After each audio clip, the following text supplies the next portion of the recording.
जोहार। मैं पवन मोहली आदिवासी समुदाय से आता हूँ। हमारा पारंपरिक काम बांस से सूप और टोकरी बनाना है। मैं धनबाद जिला प्रशासन और कमबैक फाउंडेशन का आभारी हूँ, जिसने मुझे मात्र 15 दिनों के ट्रेनिंग के बाद धनबाद के पर्यटन पर आधारित इस फिल्म को शूट करने का मौका दिया। आप सभी से अनुरोध है कि इस फिल्म को देखें और जन जन तक पहुँचाएँ।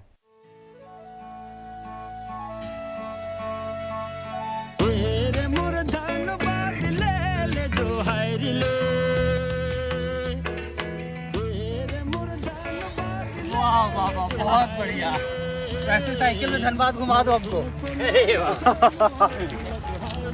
इलाका बहुत सुंदर है बाबा ये। पहाड़, नदी, जंगल सब एक ही जगह। घुमक्कड़ी मानव जीवन का अभिन्न अंग रहा है। शायद इसीलिए सभी धर्मों में यात्राओं का महत्व भी रहा है। लेकिन समय के साथ चीजें बदलती गईं और लोग अपने जीवन में ऐसे व्यस्त हो गए कि मानव विकास के अभिन्न अंग पर्यटन को ही कहीं पीछे छोड़ आए। आज दुनिया के सभी देश पर्यटन के महत्व को समझते हुए पर्यटन पर खासा जोर दे रहे हैं। पर्यटन न सिर्फ एक आर्थिक व्यवस्था है, बल्कि मानव चेतना को जागृत करने का माध्यम भी रहा है। और धनबाद जिला प्रशासन ने इस बात को समझते हुए पर्यटन को बढ़ावा देने के लिए एक रोड मैप भी तैयार किया है। 10 प्रखंडों में बटा धनबाद अपने बदलते लैंडस्केप के कारण लुभाता है। तोपचाची, पंचेत, मैथन, भटिंडा, दामोदर और बड़ाकर हर दिशाओं से धनबाद को ऐसे घेरे हुए हैं जैसे मानो प्रकृति धनबाद पर मेहरबान हो। इसके साथ साथ धनबाद में ऐसे अनगिनत अनछुए स्थल हैं जो पर्यटन की दृष्टि से असीमित संभावनाएं संजोए हुए हैं। तोपचाची में हम अक्सर जो भी घुमक्कर जाते हैं, इधर घूमने पर्यटन करने जाते हैं, वो तोपचाची में इस प्रकृति को उनको अच्छा लगता है। देखिए, जो प्रकृति प्रेमी है ना, नेचर लवर है, उसको अच्छा लगेगा इसे, वो आ भी जाएंगे। इसमें कोई हम यहाँ मिट्टी में लेटे हुए हैं, हमें कोई दिक्कत नहीं है। घर में तो कोई मार्बल स्टोन में सोते हैं, मार्बल के पत्थर से एसी लगा के सोते हैं। लेकिन यहाँ जो हम सो रहे हैं, 2 दिन 4 दिन आए, हम मजे से सो रहे हैं, इसमें हमें कोई दिक्कत नहीं है। ये है प्रकृति का प्रेम, ये है प्रकृति की गोद है, प्रकृति माँ है हमारी। और इससे जब इंसान दूर जाता है तो ये आप जो बोल रहे थे ना, मानव शिक्षा, मानव विकास, कुछ नहीं होगा सब। धनबाद से लगभग 35 किलोमीटर पे है तोपचाची का ये झील। 214 एकड़ में फैला ये झील पारसनाथ की पहाड़ी श्रृंखलाओं से घिरा हुआ है। कहाँ से आ रही हैं आप लोग? कलकत्ता से। तो इधर कैसे? घूमने से पहले। इस जगह के बारे में कैसे पता चला आपको? दारुन। दारुन? कैसे बताया कौन? तोपचाची ले। हाँ हाँ। परेशनाथ पहाड़। हाँ। प्रतिबिंबो। वाह, प्रतिबिंबो, वेरी गुड। तो आप पहले आई हैं यहाँ?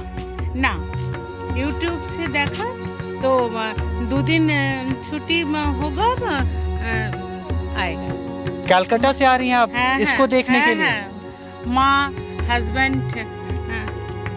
सर्दियों में यह प्रवासी पक्षियों के ख्वाबगाह में बदल जाता है। सड़क के किनारे 100 साल से पुराने पेड़ों के मौजूदगी कुछ ऐसी है जो भुलाए नहीं भूलेंगे। शहर से बस आधे घंटे की दूरी पर इतनी अलग आबो हवा मौजूद है कि एक बारी यकीन करना मुश्किल हो जाता है कि यह धनबाद ही है। तोपचाची से आगे बढ़ते हुए इन पारसनाथ की ढलती पहाड़ियों के बीच संथालियों के गांव मंजोदारी में स्थित है पत्थरों की एक अनोखी संरचना। कितने दूर है यहाँ से? ऊपर चढ़ाई चढ़ना है। ये तो कमाल है बेटा, पूरा एरिया दिख रहा है यहाँ से। यहाँ से पास ही है टुंडी प्रखंड में स्थित चरक खुर्द गांव में एक रहस्यमय गर्म कुंड। आप ये जानकर हैरान हो जाएंगे कि धनबाद से बस 40 किलोमीटर की दूरी पर चरक खुर्द नामक इस गांव में एक ऐसा कुंड है जिसके बारे में यहाँ के लोग कहते हैं कि यहाँ स्नान मात्र से कई प्रकार के चर्म रोगों से मुक्ति मिल सकती है। कहाँ से लोग आते हैं? फॉरेन वाला? क्या बात करते हैं? सबका हम लोग का हम लोग का रखा हुआ है। तो वो लोग को कैसे पता चला? कैसे नहीं चलेगा? ऐसे आप आए आप किसी को आप बोल सकते हैं। प्रचार हो जाए। जिला प्रशासन द्वारा इन सबको भी धनबाद के टूरिस्ट मैप में लाया जा रहा है। धार्मिक स्थलों का एक मुख्य पड़ाव है निरसा का गांव पांडरो, जो धनबाद से लगभग 35 किलोमीटर की दूरी पर है। इसके बारे में यह ख्याति है कि पांडवों ने अपने वनवास की कुछ अवधि यहाँ गुजारी थी। इतना सुंदर मंदिर तो धनबाद में कहीं दिखता नहीं है, कहीं भी है और बहुत कोई जानते भी नहीं इस मंदिर के बारे में। हाँ, बहुत कोई कुछ नहीं जानते। धनबाद जैसे औद्योगिक शहर में धर्म और वास्तुकला का ऐसा समन्वय धनबाद के धरोहर को दर्शाता है। देखा जाए तो हर एक गांव के पास अपनी एक कहानी है।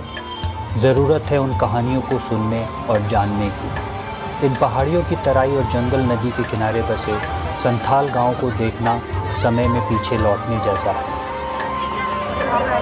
धनबाद में पूरे साल कुछ ना कुछ आदिवासियों के कार्यक्रम होते हैं। आज हम लोग हैं, ये कर्मा का पर्व है, लगभग 3 दिन चलता है और ये कमाल का है। ये मतलब हज़ारों की तादाद में महिलाएं, बच्चियां आती हैं यहाँ पे, इनका नृत्य होता है, खाते हैं, पीते हैं, झूमते हैं।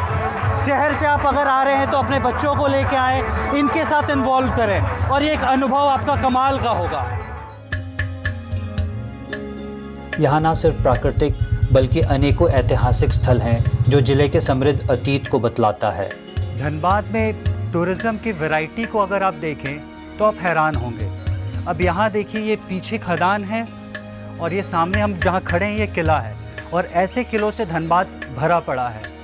यहाँ नदियाँ भी हैं, डैम्स भी हैं, झरने हैं, माइंस तो है ही हैं, और साथ में आपको ये जो दिखता है यहाँ के किले, झरिया के किले, कतरास के किले, नवागढ़ के किले, तो हिस्टोरिकल टूरिज़्म में जो इंटरेस्ट रखते हैं उनके लिए ये बहुत इंटरेस्टिंग जगह होगा। ये रास्ता किधर जाएगा माइंस वाला? माइंस आप चल जाइए यहाँ से सीधे, वहाँ चल जाइए, दाहिना लेके सीधे जाइए, 10 मिनट का रास्ता है, वहीं पर धुआं वाला बहुत बेहतरीन मिलेगा। हम सब ने नेचर को कई रूप में अनुभव किया है, हवा के रूप में, पानी, बारिश, लेकिन ये धनबाद का इलाका, ये झरिया का इलाका आपको इतना रोमांचित करेगा कि यहाँ आपको जलता आग प्रत्यक्ष आँख के सामने दिखता है। हर शहर के कुछ टूरिस्ट प्लेस ऐसे होते हैं जो उसके नक्शे पर सबसे ऊपर होते हैं। जैसे धनबाद के मामले में है माइथन।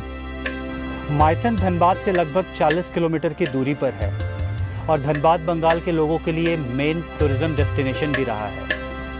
यहाँ आकर आप समय में बहुत पीछे लौट आते हैं। आप ये सामने अगर देखें इनको, ये कपल्स बिल्कुल नेचर में इन्वॉल्व हो चुके हैं। इतना सुंदर वातावरण कहाँ मिलेगा। हम लोग फोर्स मेंबर जब भी यहाँ आते हैं, बहुत दूर से आते हैं, तो सबसे पहले ये सोचता हूँ मैथन आने के बाद 5 साल लाइफ बढ़ गया क्योंकि जो इन्वायरमेंट, ये वातावरण कहीं नहीं मिलता। धनबाद हो गया, इंडस्ट्रियल इलाका हो जाता है। तो माइथन के पास ही है पंचेत, और अगर जब भी आप माइथन आते हैं तो यहाँ पंचेत ज़रूर आएं। धनबाद के एक छोर पे होने के कारण यह शहरी भीड़भाड़ से बिल्कुल अछूता है।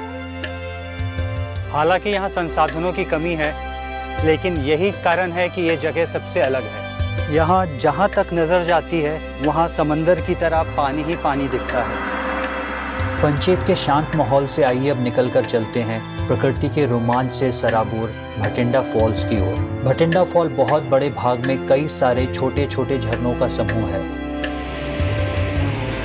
प्रकृति के उग्र रूप को देखना हो तो ये धनबाद का भटिंडा फॉल आपको ज़रूर आना चाहिए। भटिंडा फॉल्स में जिस नदी का पानी आता है वो कतरी नदी है। कहा जाता है कि इसी नदी के नाम पर कतरास का नाम पड़ा, और यहीं स्थित है मां लिलोरी का भव्य मंदिर। राजा सूजन सिंह ने माता का मंदिर लगभग 800 साल पहले बनवाया था।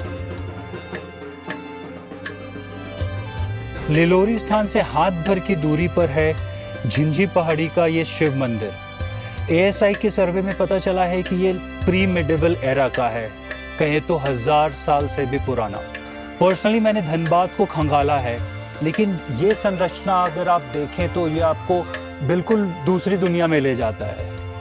हमारे दादा परदादा के समय से ये मंदिर तो चला आ रहा है, लेकिन किसी ने चूँकि उस समय का जो एजुकेशन था वैसा कुछ नहीं था, और आज भी बहुत कोई ऐसा कि हमेशा ये इंसान की एक तरह से फितरत है कि दूर की चीज़ें हमें ज़्यादा पसंद होती है। एक शहर अपने आप में पर्यटन की इतनी रेंज शायद ही आपको उपलब्ध करवाता हो।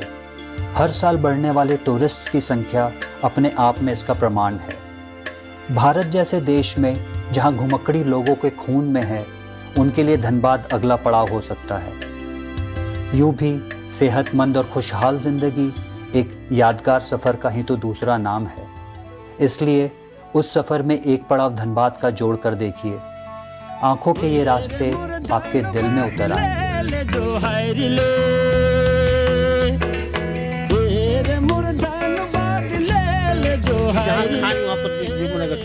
हाँ हाँ बिल्कुल, अरे बहुत बढ़िया, यही तो प्रेम है। जो खाएंगे सो खिलाएंगे, जैसे रहेंगे वैसे आपको रखेंगे।